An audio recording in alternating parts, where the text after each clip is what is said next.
What is up, everybody? Welcome back to the GoodeBaker podcast. I'm Nick Baker, and across from me, Shane Good. Yo, yo, yo, yo. And we are here to talk to you about some video games. But first things first, I want to give a little bit of a shout out to, us. So why don't you go over and subscribe, subscribe, comment, and like everything that you see from us.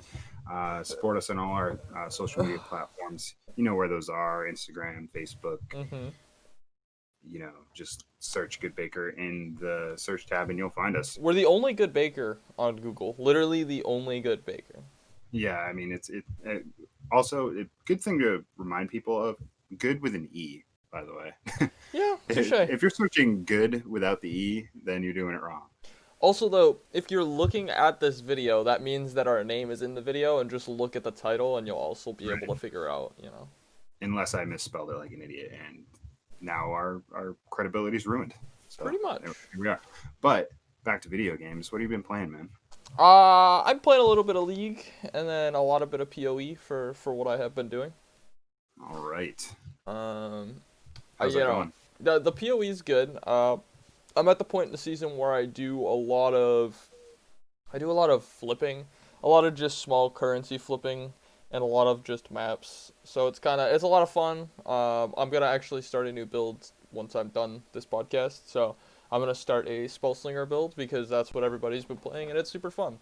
However, I have two fun things for you. Two fun things. All right. Two fun things. All right, these are League things. So I found a extra. website that tells you your ranking for champions. So it bases it off of the amount of games that you've played and basically your KDA with a mixture of your win rate and how well your scores are in the games.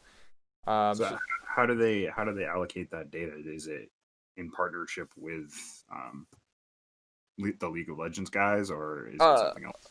Well, League of Legends actually basically they don't have it completely open anymore, but they have like every game that you play has every statistic about the game available to anybody. Okay, so it's just somebody taking the time to take all of that data and put it in a database. Well, yeah, but it's more of an algorithm. They made a program that just takes all of people, like everybody's data that plays games, and then compiles it all. It's not super uncommon because League of Legends is very much about statistics.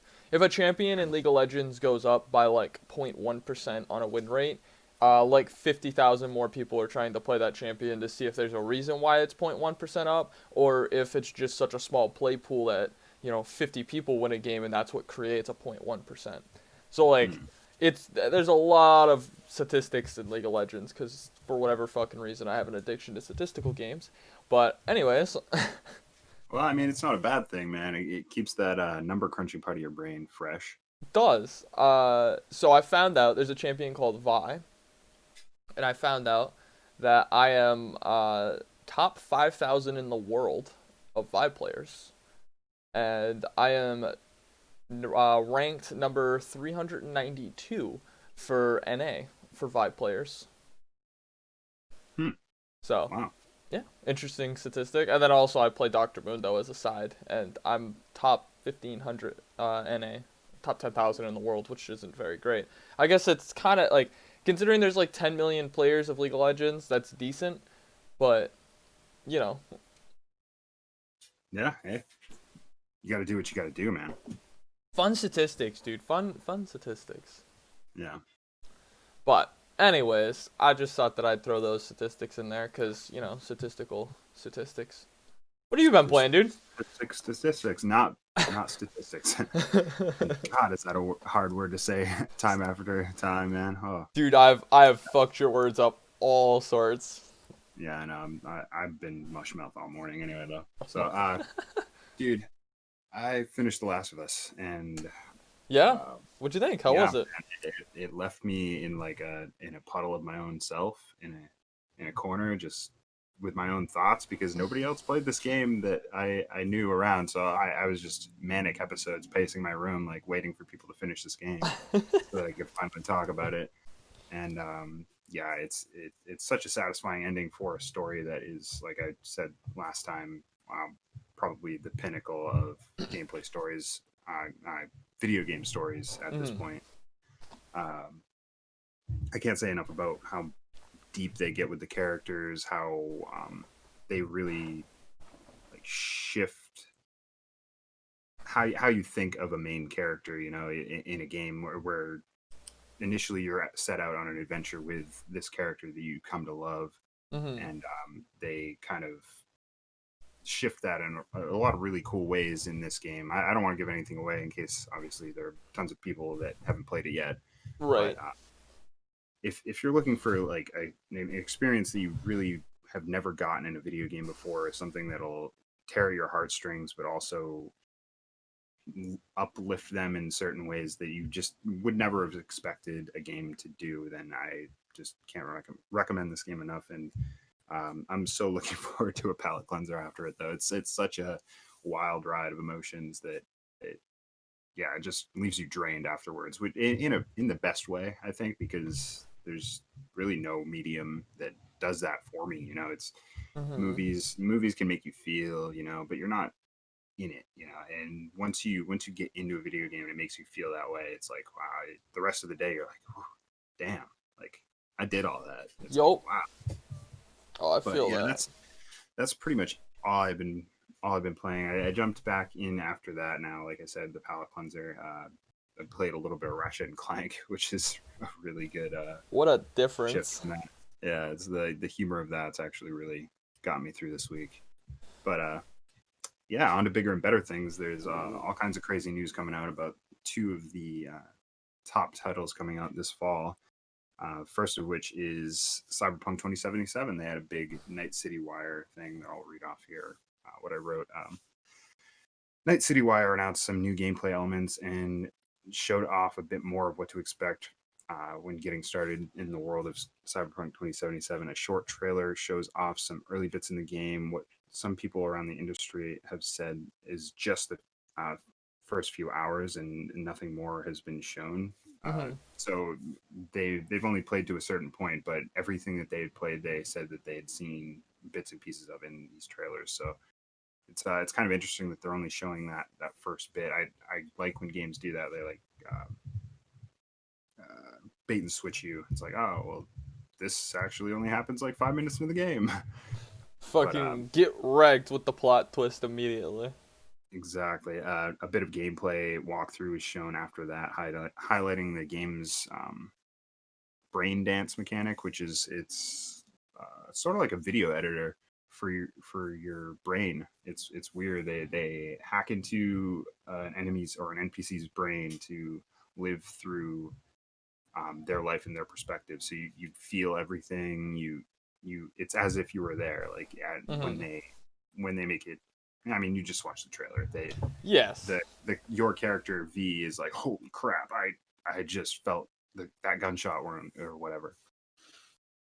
But yeah, I think that's an interesting take. A lot of people found it kind of obtuse. What did you think? Um, I thought it's an interesting mechanic. It kind of reminded me of what was it Watch Dogs Legion was doing. It kind of reminds me of that. Mm-hmm. But like it's not the same. Obviously, it just reminded me like the way that the mechanic kind of seems like it could work reminds me a lot of that. A lot of Um, people have been likening it to the Batman Arkham games, where they have the detective mode in that game where you're mhm, walking around and doing all that. But this kind of puts it on its head, where you're from the perspective of another character, so you have to kind of almost think like that character. Like, oh, what does this character see? Oh, he sees a weapon. What's this guy going to do with this weapon? He's going to give it to this guy. He's going to tell you to do this, or you kind of break down the crime scene from that person's point of view, which is kind of interesting. And you can also take control of security cameras in the area, so anything that was like even remotely touching the scene. If it's cybernetic in any way, which I assume there are going to be tons of different ways they're going to use this in crazy, crazy ways. But yeah, I I'm excited to see what they do with it. I don't have a ton of like a ton of thoughts on it because the system like it seemed like a really cool idea, but mm-hmm. I don't quite know what to say more than like, oh, that seems cool, but what are they gonna Right. do with it in the game itself? Like how much will it really be a part of like every single thing that you do? You know what I mean? Yeah, hopefully it's not like one of those gimmicky things that just comes back time and time and time again, where Mm. you're just consistently doing this and nothing else to to solve like a mystery of the world or whatever. But yeah, there wasn't really a ton more of information that came out, even though this Night City Wire has been hyped for months now.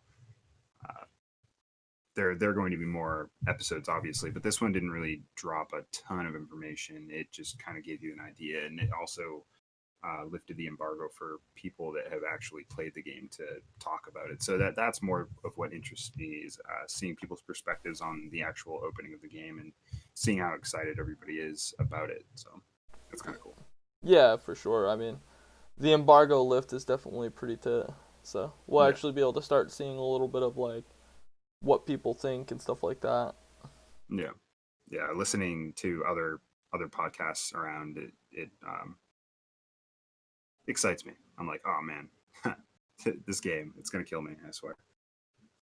But Mm. onto the next big game that they were talking about last week. It's Square Enix's Marvel's Avengers. So they gave us a deep dive into that this week, showcasing the different ways you can play and customize your game. Set to release this September. The game seems to finally be shaping up. It's a very Anthem Destiny like in a lot of ways. I say Anthem because it's the third person that really drives me in that direction, Yeah, and the actual flight looks very similar to that Anthem flight from earlier. it looks good. I I guess mean, the game definitely looks pretty good. yeah, it looks beautiful. The A lot of people were having gripes with a few of the animations not looking like super duper fluid or the really nitpicky things that you have to take from these pretty vague trailers. Yeah, there was I picked up on a couple of them. I didn't really obviously I haven't looked at anybody else's real take on it, but there were a couple points where like the fluidity was just and I think if people don't realize why they pick up on it, right? Because the fluidity was just so good and so perfect all the way up to one point where Thor kind of like the hammer wasn't there for like a second, and Mm, he had just got knocked down, and he got knocked down, he bounced, the hammer wasn't immediately there, and he stood back up, and it was just kind of like a pause. It was like a second and a half of him just not doing anything.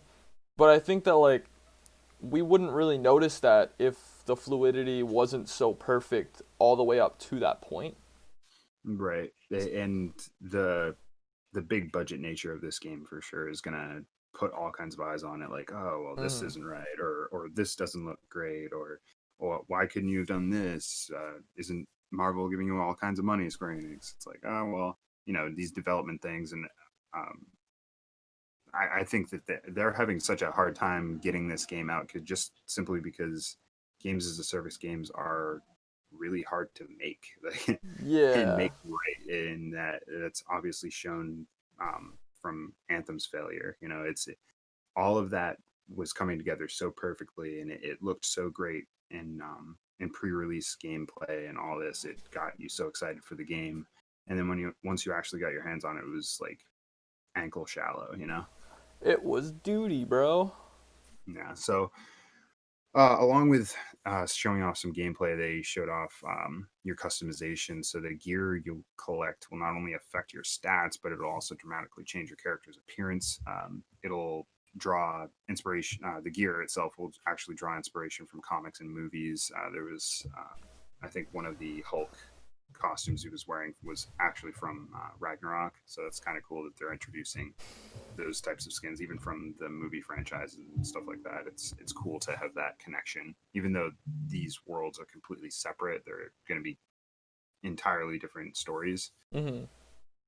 It's cool to have that little dip into the cinematic universe just because it's so well crafted Yeah, for already. sure. I mean, I wonder how EA they'll get with it, but hopefully Yeah, not too crazy. Not to side skirt hopefully. really fast, but you did hear about Apple getting sued over Oh, over loot crate boxes and all that, right? I vaguely heard something about that. Something about the Apple Arcade wasn't what it was all cracked up to be. I'm not sure Uh, though. just to throw a quick, so people know what I'm talking about. Essentially, Apple is getting sued for saying that loot crate boxes aren't gambling and it fitting every criteria for what gambling is. So essentially, they're getting sued for people or for them allowing children to do underage gambling.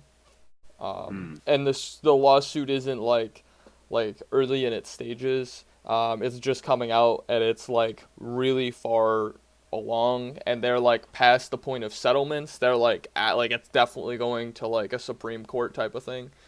So they might end the era of loot crates depending on what ends up happening. But I thought that would just be an interesting piece to throw in there because I would just mentioned how EA they'll get with it because EA will end up probably depending on what happens with this lawsuit, EA will have to they'll have to do something, whether it be change wording or do this or do that. They've already changed wording of loot crates. Now they have to legally say that it could randomly contain these items instead of it will contain these items. They have to say it can randomly contain the items. So Right.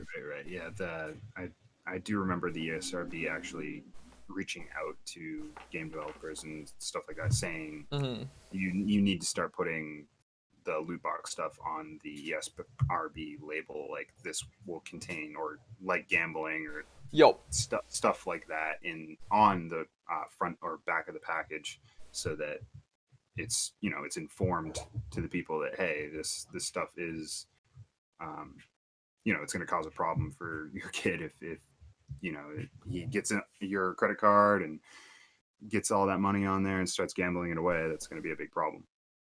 yeah, pretty much, pretty much. But hopefully Square has some better ideas in mind, because I feel like the loot box thing's pretty easily fixed by the developer themselves not being so egregious with it. Like, having that ability to buy those things isn't necessarily always the bad thing. It's having the low chance of getting something that you even want, or repeat items. Yeah, no, I 100% agree with you on that too. But just to finish off the Avengers stuff, they finished the whatever gameplay reveal with them describing what you're actually going to be doing in the game. So there's going to be main single player story missions. So there's going to be a through line story that you could play single player that takes you through in the control of each of the Avengers, and that's going to be that like big budget AAA story that we're all looking for from this game. And Mm-hmm. then on the flip side of that, they're going to have the co-op missions named War Zones, and inevitably everybody's going to make the Call of Duty Warzone meme. But Yeah, I mean inevitably, of course. um, yeah, this is the mode that I think everybody's more curious about, just simply because it is so vague. It's what I likened it to on here is like the strikes in Destiny, where they're contained missions that have story elements to them, but they don't necessarily affect the overarch of the main campaign. Mm-hmm. So take that as you will. Look up the gameplay. I think it's pretty interesting to see how far they've come from like the ideas we had in our mind of what this Avengers game was going to be. It's definitely going to be an interesting launch. I wonder how all that will shake out, but I guess we won't have to wait long for that. That's only going to be a couple months away. I was gonna say probably over the next month. Oh, probably we'll wait. Well, we won't have any news for a couple weeks, and then out of nowheres, it'll just be like every week or every Yeah, other week we'll have little bits of more information. So yeah. I feel like we're hitting that stride now, especially with Cyberpunk. Now that I feel like it's got to have its date now. And if I'm wrong, I'm wrong. Fuck it. But they're really releasing a lot of new content for that, and that's exciting. But I feel like Avengers is going to ramp up even more now that's closer, and I'm sure there's a lot of questions they're getting from people like, what the hell is this game? Yeah, I definitely agree with that. One little tidbit I did write on here at the end is each character has a whole skill tree to themselves, so you're not sharing skill trees, which is something that I would have expected from like a lesser studio. Mhm. But yeah, I think that that's going to be interesting enough to get you to go over to those other heroes to figure out, well, Black Widow has this crazy stun gun that I could unlock or whatever. That I should probably go do that. Or Iron Man still has his chest laser that I could upgrade. Kind Yeah, of gives that little bit of an aspect of like going back to each character, trying them out. So for cool sure. stuff. The last thing I have on here actually was announced today. I saw it while I was scrounging up the last bits of information for this stuff. Is the Harry Potter RPG that was leaked from WB, I think. It might Mhm. have been late last year, early this year. There's a little bit more information that came out on it. Apparently, there's reports that say that it's going to be revealed sometime after August. So that's not really super specific, but that Yeah. it's not going to be this gen. It's going to be completely next gen. So that's the information that I think is most interesting from this, most pressing, Okay. because I I don't know about you, but I was super into the Harry Potter books when I was a kid. I watched a few of the movies, and I don't remember enjoying them nearly as much as the books themselves. So hopefully they go more from the source material and less from the actual movies. But yeah, I think it's really exciting. I like the world of Harry Potter. The lore about it is a little bit more fantastical than say like a Lord of the Rings, or Mhm. it's less gritty. It's more upbeat. So Yeah, I got what you're saying.